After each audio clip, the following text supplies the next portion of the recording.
All right. Hello everyone, Brother Gary here. Going to start a series of informal communications, easier to draw and doodle and maybe verbalize.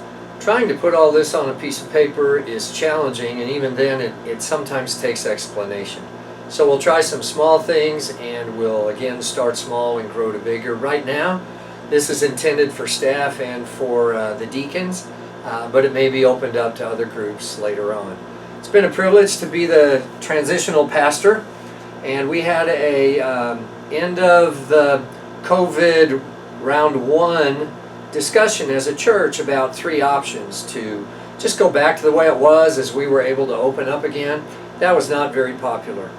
It was an option 3 to go all the way ahead and kind of say, well, we've done some transition, so let's just look for a new pastor.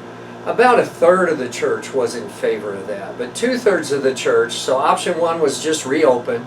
Option 3 was go way far forward, and so not too hot, not too cold, just right, turned out to be let's continue down this path of transition. And so I met with the deacons, and we were talking a lot about that on June 22nd, and basically our discussion was things are going good, but we're not done, and there's a pressure because we built into our covenant of ministry a 2-year time limit. The idea was that if we could go through the process that was outlined for us, we would have had that done within 24 months, and the rules of the game are that the transition guy is not to be the pastor. He's to be that honest broker that works with the church and helps create that new relationship.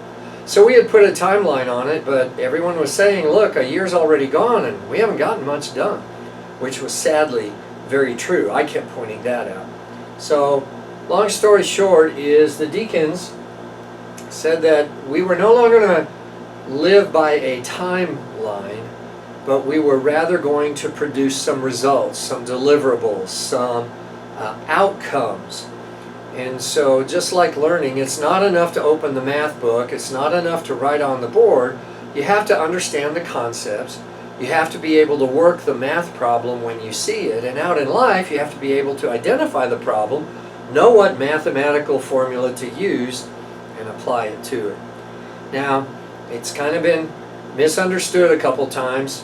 I've gotten wind on the grapevine that at least a couple folks think that the deacons made me the new pastor. That's not true. That's not the job of the deacons.